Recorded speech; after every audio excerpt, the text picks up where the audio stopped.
Alright, hopefully stream's working again now. I don't know, it went down, sorry guys. Stream is back up.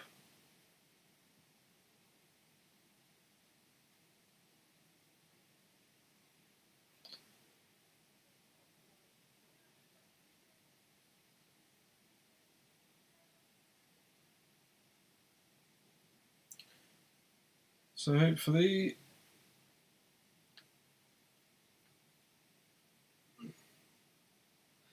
well, perhaps there's a way I can stop this from happening in the future, but I don't know. Anyways, where did we get to?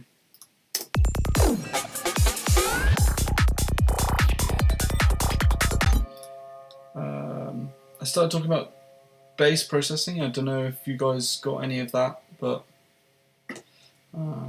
yes, I think something went wrong with the internet or something, and my OBS stopped working. I don't know. Maybe I need a better computer for streaming. Anyway, oh yeah, I was talking about parallel synthesis stuff. So on this bass, I did Saturn, EQ, and some other stuff, but I don't know if a lot of it's actually even on. Let's just unfreeze it. Well, actually, I'll make a copy of it if we do that. Also, welcome back, guys. Sorry about the stream going down. I don't know what happened there.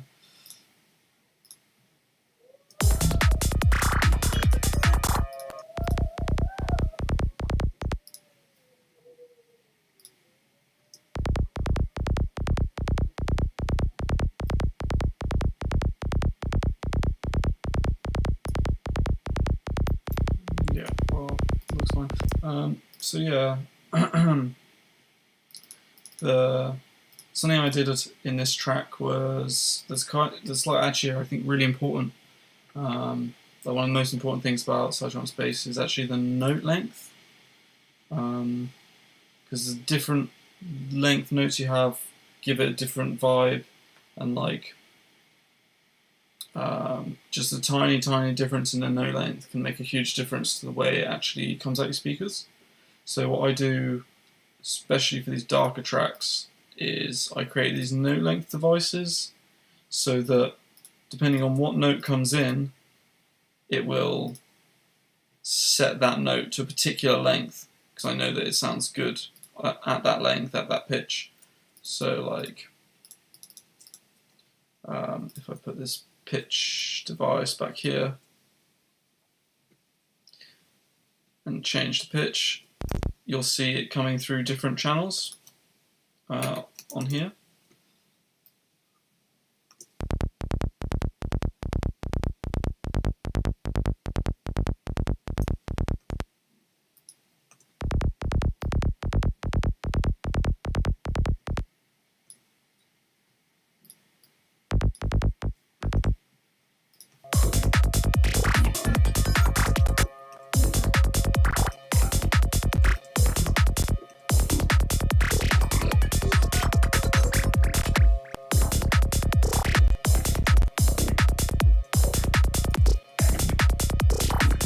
So yeah, anyway, that's note length is like super important. And then often what I'll do with the velocity, I tend to macro it up, and I'll just set it so, I didn't do it in this track actually, but usually I set the first note to be the lowest possible velocity, so 0, and the rest of the notes 127, and then that way you can just control the groove of the entire bass line just using this out low. So there's no bullshit with like extra channels for the first bass note and stuff like that. You can just use a macro and automate the groove just with this out low. Looks like it's still day and sun is coming from the window. Maybe you're in Australia. No, it's a light actually. And it's definitely it's pitch black outside, so Anyway, so if you want to know what I did to this bass, apparently this time I started with a cut and a little cut around here. That cut was done back in my old place where I know I had a problem in the sort of 1K area, so it's probably completely irrelevant now. As well as a lot of the processing I've done is probably irrelevant now. Then we've got Saturn. I think I've got 2 sets of Saturn, and these are just giving it mass amounts of shifting in the mids and a bit in the lows as well. Actually, quite a lot in the lows. But this is what carves the like harmonics into the sound, and in a big way it changes the perceived volume as well. So if we take these Saturns, if we just turn them off, we should get a fairly regular saw-ish thing, whatever I started with. I can't remember what I started with.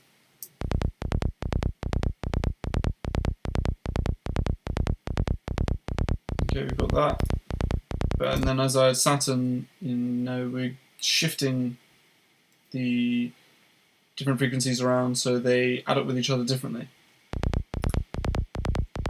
We also get that nice dispersion effect, which gives it the rubberiness. And I did another one just to get the mids to pop out.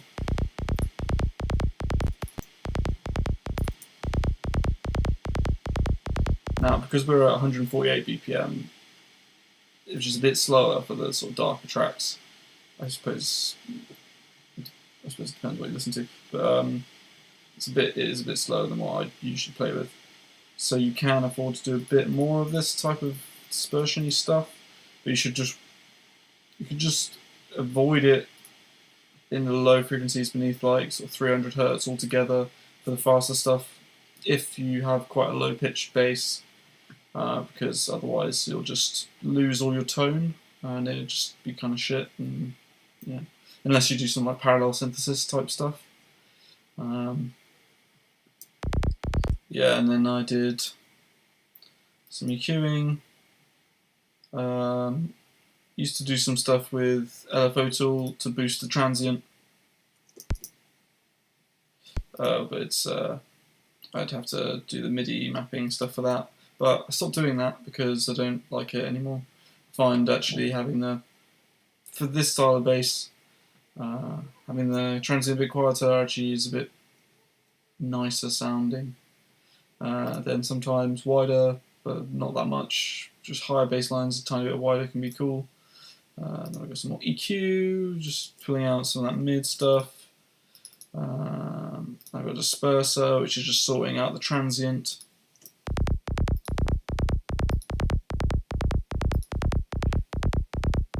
Which makes it slightly nicer. Got more EQ, pulling out more of the mids. And then another EQ, where I'm just boosting the bottoms, but that might not be for the best. I don't really know.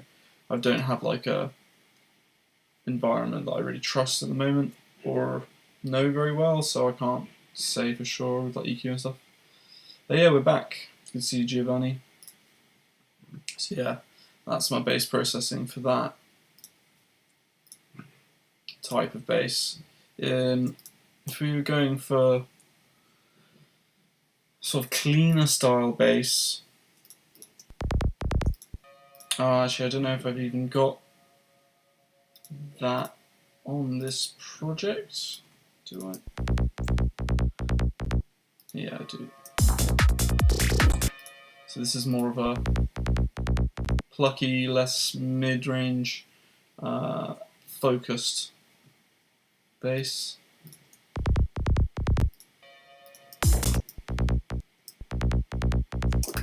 Yeah, I don't have the patch that I was on about before.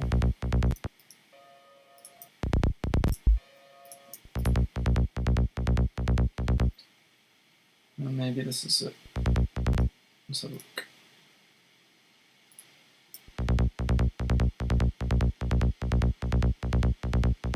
Yeah, I don't know. But yeah, you can get it's kind of a more solid bass, solid lows a lot of the time from just not screwing too much with the low frequencies in terms of shifting and stuff. So it just often causes problems. And when you're trying to use lots of different pitches and stuff, yeah, it starts to be frustrating sometimes. But yeah, that's that. I'm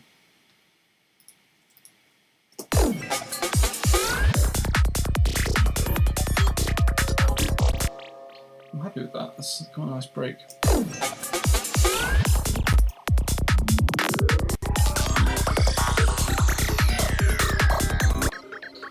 Drums shouldn't be in there. Let's just rip those out quickly.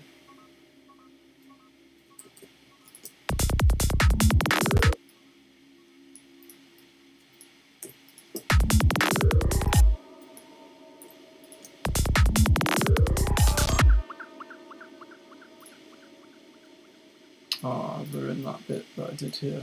Oh well.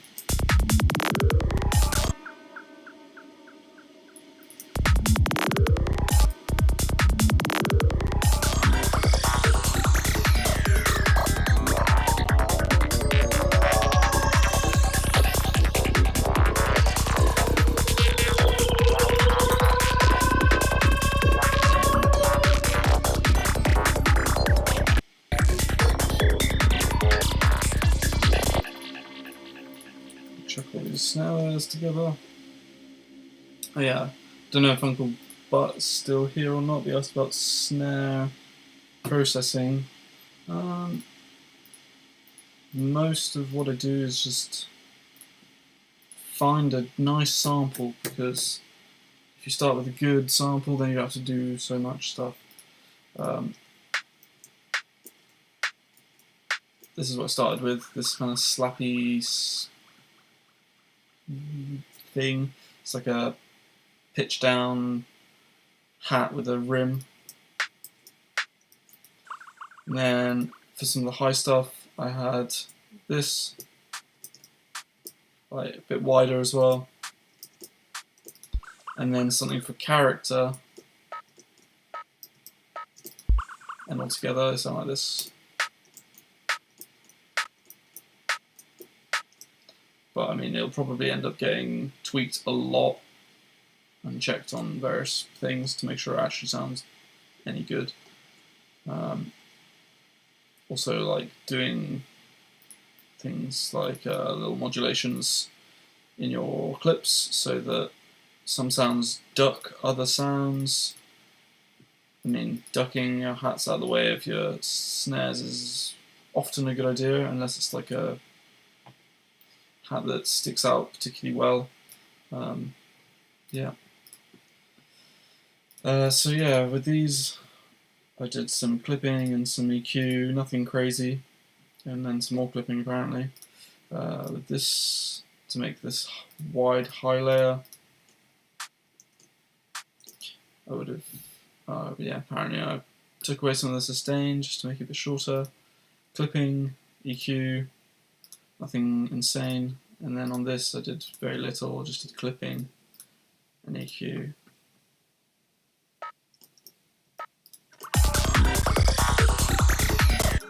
And if we're gonna process them together, which I wouldn't do yet, I would wait until I've got all the layers really nicely sorted, and then I would start thinking about potentially some kind of group processing.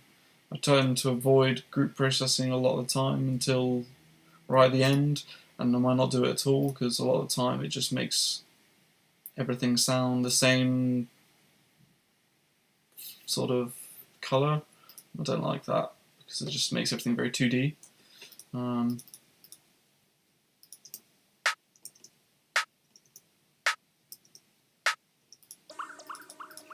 But we could probably just clip a little bit of this as well, because we all love clipping.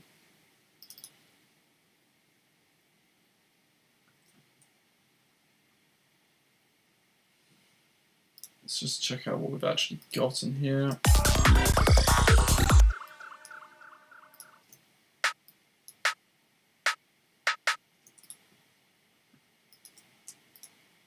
So I haven't got a Savage Transient on this or anything.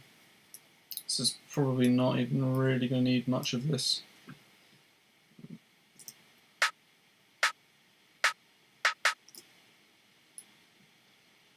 It's 10.7, so...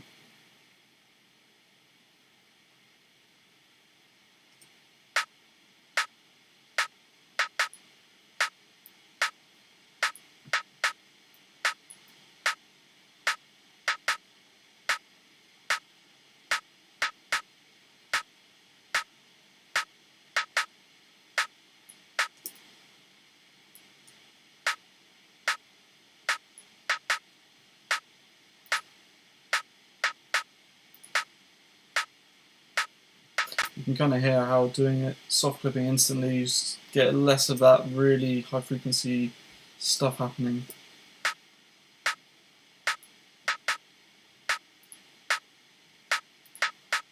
It's subtle, but it's there.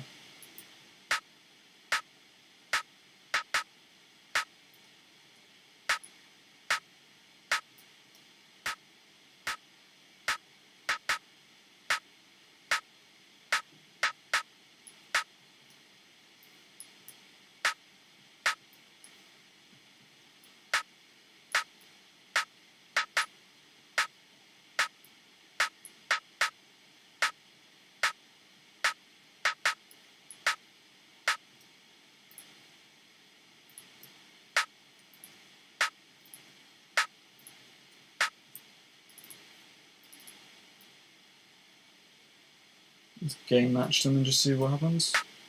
2.1.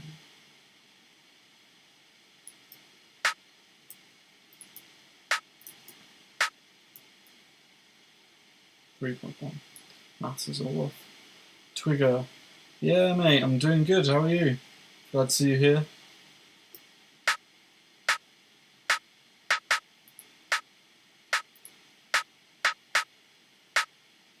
Yeah, it's a bit beefier, isn't it?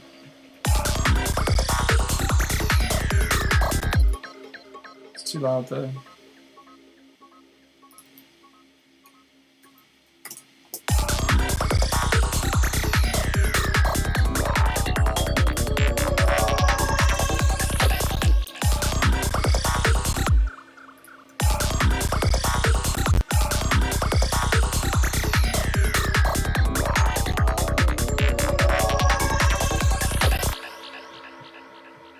I don't know if you saw the previous stream before it went down, Twigger, but we had, if you do want to watch it, we looked at like making a drum break.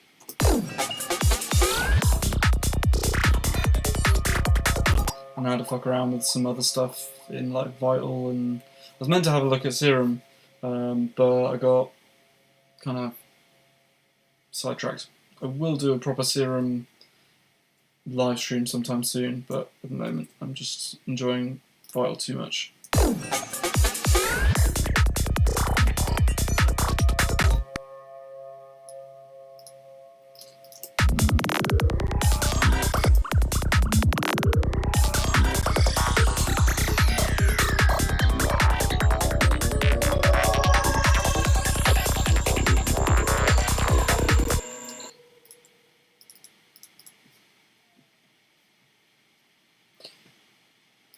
Okay. For those of you that are watching, if there's anything you want to sort of quickly have a look at or me to talk about or whatever, just chuck it in the chat and I'll have a look at it or chat about it or whatever, because we will be finishing in a few minutes.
Play the track from the beginning. I'm afraid it's not actually a track, it's just some stuff slapped together whilst I've been making presets and things, but I can play it from the beginning. I don't know what the hell's going to happen. Probably won't be very exciting though.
So that's what's in there.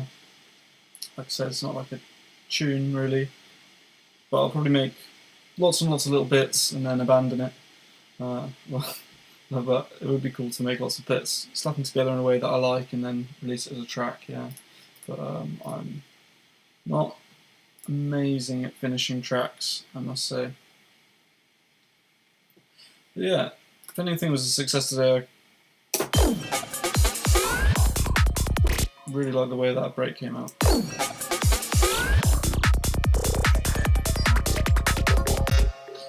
So yeah, anyways, gonna have to call it there, guys. We did 3 till 6, so that's a solid stream. Sorry about the interruption halfway through. Both streams should still go up. Hopefully you should be able to watch both of them afterwards, but I have to just wait and see what happens, really. So yeah. For people who don't subscribe already, please subscribe. If you want to come and hang out on my Discord channel, please do. There should be a link, there is a link in the description. We've got a contest that's going to be coming on pretty soon. And for those of you who've been waiting for the contest to start, sorry about the delay. It's been a crazy time around Christmas and, you know, the way of the world and shit. So yeah, anyways, take it easy guys, and I will see you soon.